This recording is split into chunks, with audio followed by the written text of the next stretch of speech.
Hello children, how are you? Children, today's our lesson is shelters of animals.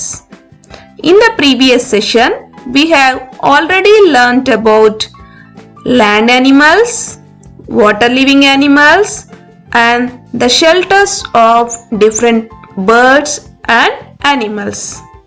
Okay children? You will achieve the following learning outcomes from this lesson. Children will be able to behave friendly with the animals. Children will try to protect themselves from the insect bites. Children will try to protect animals when they are in danger. Let's start our lesson. Be kind to animals. అంటే ఏంటి? animals తో దయ కలిగి ఉండాలి. One day while going to school, Kittu saw a puppy groaning with pain.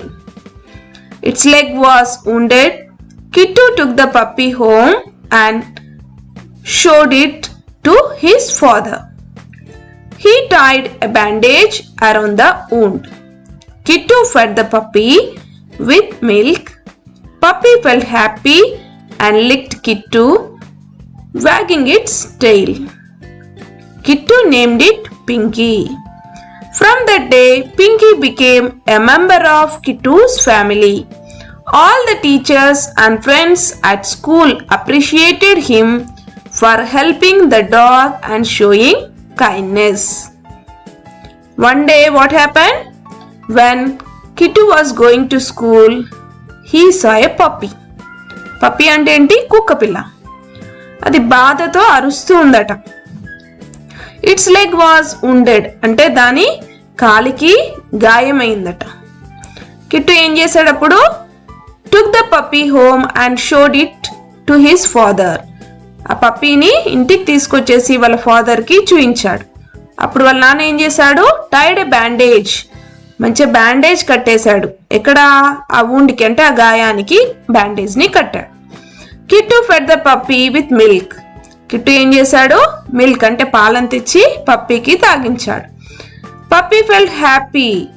Puppy చాలా హ్యాపీగా feel అయింది. And లిక్డ్ kit అంటే నాలుకతో కిట్టుని నాకిందనమాట. వాగింగ్ ఇట్ స్టేల్ అంటే తోక ఊపుతూ కిట్టుని నాకిందనమాట. అంటే అది ప్రేమను చూయించిందనమాట. Kittu named it Pinky. Pinky అని కిట్టు దానికి నేమ్ పెట్టాడు. ఫ్రమ్ దట్ డే అంటే అప్పటి నుంచి ఈ పప్పీ అంటే పింకీ కిట్టు వాళ్ళ ఫ్యామిలీ మెంబర్ అయిపోయింది. All the teachers and friends at school appreciated him for helping the dog and sowing kindness. మరి వాళ్ళ టీచర్స్ ఫ్రెండ్స్, కిట్టు వాళ్ళ టీచర్స్ ఫ్రెండ్స్ కిట్టుని అప్రిషియేట్ చేశారు. అప్రిషియేట్ అంటే ఏంటి? మెచ్చుకున్నారు. ఏమని? ఎందుకోసము? వాళ్ళ కిట్టు ఏం చేశాడు? పప్పీకి హెల్ప్ చేశాడు కాబట్టి ఆయన కైండ్నెస్ కి అంటే ఆయన దయాగుణానికి అందరూ కూడా అప్రిషియేట్ చేయడం జరిగింది. You know what Kittu did? Have you ever done something like this? మరి కిట్టు చేసినట్టు మీరు ఎప్పుడైనా చేశారా? What do you do when you find hungry kittens and puppies roaming around the home? మీరు ఎప్పుడైనా ఆకలితో ఉన్న యానిమల్స్ కనిపిస్తే ఎప్పుడైనా వాటికి ఏం చేశారంటే ఫుడ్ పెట్టారా లేదా? అలా కనిపిస్తే మీరు తప్పకుండా వాటికి ఫుడ్ పెట్టండి. Okay children? Colour the butterfly. Look at this picture children. How beautiful it is. How beautiful is the butterfly. It looks beautiful when it flies around the flowers. Our surroundings became nice when we see dragonflies high in the air. We should protect these insects, but some naughty children break birds' eggs, disturb the nest, pluck the wings of butterflies and dragonflies, and throw stones at stray dogs. This is wrong. Such things should not be done. Many animals live along with us in our surroundings. They must be protected. They also feel pain like us. So, we should allow them to live in peace. ఈ butterfly చాలా అందంగా ఉంది కదా. మరి మనము ఇలాంటి butterflies గాలిలో ఎగురుతుంటే చాలా అందంగా కనిపిస్తుంది కదా మన సరౌండింగ్స్ అంతా కూడా. మరి ఇలాంటి వాటిని ఏం చేయాలి? We should protect these insects. వీటిని ప్రొటెక్ట్ చేయాలి. కానీ కొంతమంది నాటీ చిల్డ్రన్ అంటే కొంటె పిల్లలు ఏం చేస్తారు? బర్డ్స్ ఎగ్స్ అంటే బర్డ్స్ పెట్టిన ఎగ్స్ ఉంటాయి కదా వాటి గుళ్ళలో, వాటిని ఏం చేస్తారట? పగలగొడతారు. ఇంకా ఆ నెస్ట్లు ఏవైతే ఉంటాయో వాటిని డిస్టర్బ్ చేస్తారు, పాడు చేస్తారు. ఇంకా ఫ్లగ్ the wings of butterflies. Butterflies కనిపిస్తే వాటి యొక్క వింగ్స్ ని, రెక్కలు ఉంటాయి కదా, ఆ రెక్కల్ని విరగొడతారు. ఈ విధంగా చేయకూడదు. ఇంకేం చేస్తారు కొందరు? Throw stones at stray dogs అంటే కుక్కలు ఏవైనా కనిపిస్తాయి కదా వాటి మీద రాళ్లతో కొడతారు. ఈ విధంగా చేయకూడదు. This is wrong. ఇలాంటి పనులు చేయకూడదు. Many animals live along with us in our surroundings. మరి మన సరౌండింగ్స్ లో మనకి చాలా యానిమల్స్ కనిపిస్తాయి. డాగ్స్, క్యాట్స్, ర్యాట్స్, ఇంకా ఇన్సెక్ట్స్ చాలా కనిపిస్తుంటాయి. మనము వాటికి ఎటువంటి హామ్ అనేది చేయకూడదు, అంటే చెడు అనేది చేయకూడదు అన్నమాట. మనం వాటిని ప్రొటెక్ట్ చేయాలి, అంటే రక్షించాలి. మనము ఏ విధంగా మనకి దెబ్బ తగిలితే బాధపడతామో మనం వాటికి ఏదైనా హాని కలిగిస్తే అవి కూడా అదే విధంగా బాధపడతాయి. కాబట్టి we should allow them to live in peace.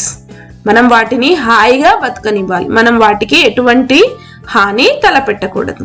Okay children, మీరు కూడా అలాగే చేస్తారు కదా.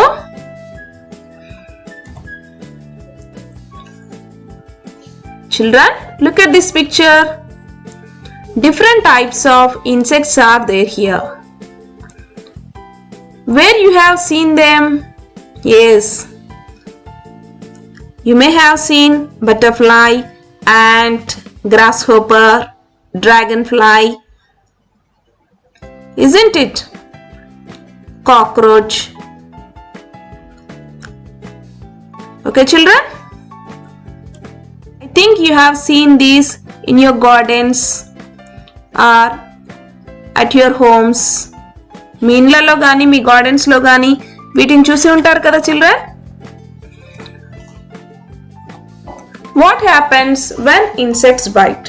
ఇన్సెక్ట్స్ అంటే చెప్పాను కదా ఇందాక, హౌస్ ఫ్లై కానీ, బటర్ఫ్లై కానీ, మస్కిటో కానీ, ఇవన్నిటిని కూడా ఇన్సెక్ట్స్ అని అంటారు. What happens when insects bite అంటే ఇన్సెక్ట్స్ కరిస్తే ఏమవుతుంది? బైట్ అంటే ఏంటి? కరవడం.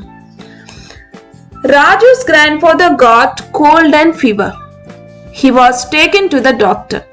It was malaria. How is malaria caused? Raju asked the doctor. Doctor replied that malaria was caused by mosquito bite. రాజు వాళ్ళ గ్రాండ్ ఫాదర్ అంటే వాళ్ళ తాతయ్యకి బాగా జలుబు జ్వరము వచ్చాయట. వాళ్ళు ఎక్కడ వెళ్ళారు? అప్పుడు డాక్టర్ దగ్గరికి వెళ్ళారు. అప్పుడు డాక్టర్ ఏమన్నాడు? ఇది మలేరియా ఫీవర్ అని చెప్పాడు. How is malaria caused? మరి మలేరియా ఎలా వచ్చింది అని రాజు డాక్టర్ని అడిగాడు. డాక్టర్ రిప్లైడ్, డాక్టర్ ఏమన్నాడు? మలేరియా అనేది మస్కిటో బైట్ వల్ల వస్తుంది, అంటే దోమలు కరవడం వల్ల వస్తుంది అని చెప్పారు. What precautions should be taken to avoid mosquito bites? What precautions should be taken to control the growth of mosquitoes? Precautions అంటే ఏంటి? మనము ముందుగానే దోమలు కరవకుండా ఏం చెయ్యాలి?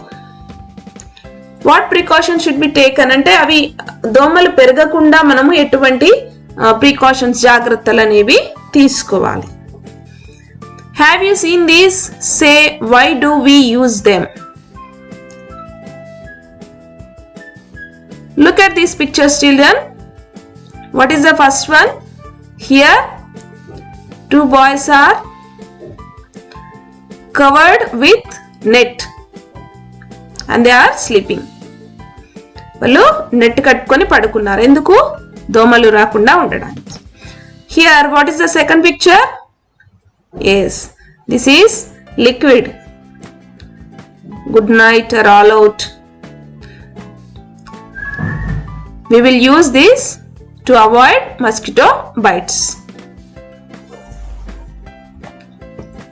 Mosquitoes grow in stagnant water. We should see that water is not stagnant in our surroundings. We should spray insecticides like kerosene or malathion in stagnant water to kill mosquitoes. Some people use mosquito coils to get rid of mosquitoes. These are injurious to health. So, mosquito nets are the best to prevent mosquito bites. Mosquitoes అనేవి ఎక్కడి నుంచి వస్తాయి? Stagnant water అంటే నిలువ ఉన్న నీటిలో ఈ mosquitoes అనేవి పెరుగుతాయి. మరి వాటర్ని నిల్వ ఉంచకుండా మనకి మస్కిటోస్ అనేవి రావు. కాబట్టి మనము వాటర్ ఎక్కడా కూడా నిల్వ ఉండకుండా మన సరౌండింగ్స్లో చూసుకోవాలి. ఒకవేళ వాటర్ ఉన్నాయనుకోండి, స్టాగ్నెంట్ వాటర్ ఉంటే ఏం చేయాలి? ఇన్సెక్టిసైడ్స్ అంటే ఈ దోమల మందులు ఉంటాయి కదా, పురుగుల మందులు చల్లాలి. లేదంటే కిరోసిన్ లేదా మలాథియాన్ వంటి మందులని అక్కడ స్ప్రే చేయాలి. ఎందుకు? టు కిల్ మస్కిటోస్ని చంపడానికి. కొందరు ఏం చేస్తారు, మస్కిటో కాయిల్స్ అని ఉంటాయి కదా, మస్కిటో కాయిల్స్ని కొందరు యూజ్ చేస్తారు కదా, కాలుస్తారు కదా, వాటి నుండి ఏమవుతుంది, మనకి పొగ వస్తుంది. కాబట్టి ఏమవుతుంది, that is injurious to health, అంటే మన ఆరోగ్యము ఆ పొగ పీల్చడం వల్ల పాడవుతుంది. అలాగే ఇందాక మనము మస్కిటో లిక్విడ్స్ చూసాం కదా, వాటి వల్ల కూడా ఆ పొగను పీల్చడం వల్ల, ఆ వాసనని పీల్చడం వల్ల మన హెల్త్ పాడవుతుంది. మరి which is the best one? Yes, mosquito nets are the best to prevent mosquito bites. ఇందాక చూపించాను కదా మస్కిటో నెట్స్ అని, అవి చాలా మంచివన్నమాట. Similarly the house flies cause many diseases. House flies అంటే ఏంటి? ఈగలు. ఈగల వల్ల కూడా మనకి చాలా డిసీజెస్ అంటే రోగాలు వస్తాయి. House flies leave on garbage heaps, cow dung and other unclean places.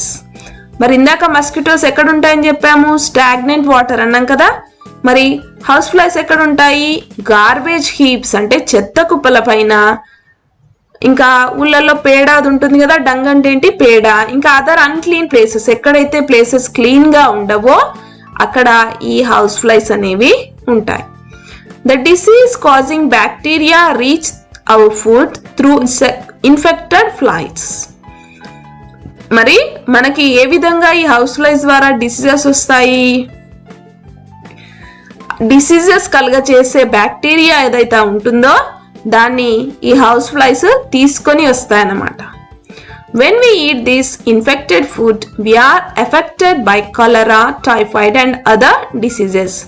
అంటే ఈ హౌస్ ఫ్లైస్ అన్ని ప్లేసెస్లో తిరుగుతాయి కాబట్టి ఆ అన్క్లీన్ ప్లేసెస్లో తిరిగి వచ్చిన హౌస్ ఫ్లైస్ ఏవైతే ఉంటాయో ఆ హౌస్ ఫ్లైస్ అనేవి మన ఫుడ్ మీద వచ్చి వాలడం వల్ల అప్పుడు ఏమవుతుంది, ఆ హౌస్ ఫ్లైస్కి ఉండే బ్యాక్టీరియా ఏదైతే ఉంటుందో అది మన ఫుడ్ మీదకి వస్తుంది. ఆ ఫుడ్ మనం తీసుకున్నట్టయితే మనకి కలరా, టైఫాయిడ్ వంటి డిసీజెస్ వస్తాయి. This is why we should cover food properly. కాబట్టి మనము ఫుడ్ని కవర్ చేసుకోవాలంటే ప్రతి దాని మీద మూతలు పెట్టి కవర్ చేసుకోవాలి. అప్పుడు మనకి హౌస్ ఫ్లైస్ అనేవి దాని మీద వాలకుండా ఉంటాయన్నమాట. Have you seen any food or eatables that is uncovered? Why should we not eat such food?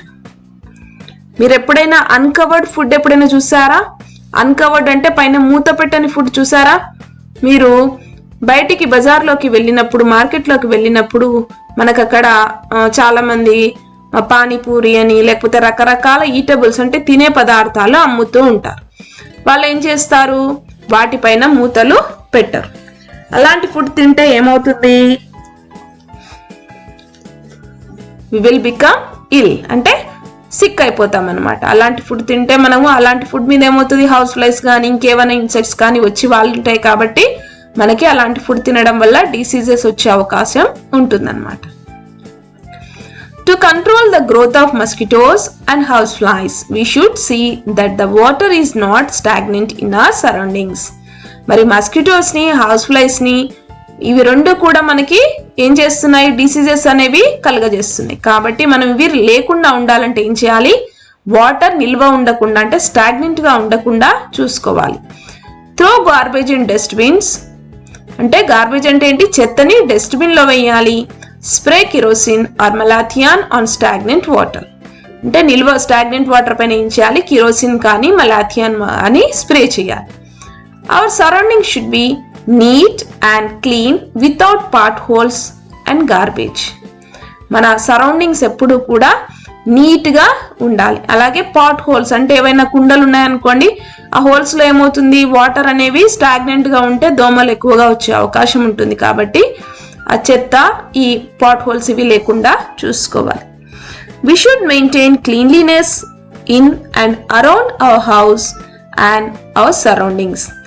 మన ఇంట్లో, ఇంటి బయట, అలాగే మన సరౌండింగ్స్ కూడా మనము చాలా నీట్గా పెట్టుకుంటే మస్కిటోస్ కానీ లేదంటే హౌస్ ఫ్లైస్ బయట నుంచి మనము కాపాడుకోవచ్చు అన్నమాట. Okay children, understood this session? With this we have completed our lesson. I am going to give you homework for you. Write down children. What precautions should be taken to avoid mosquitoes? Second one, a chick fell from its nest. Tell and write what would you do when you see it. Next, third one, how should we keep our surroundings neat and clean? Okay children, see you in next class. Thank you.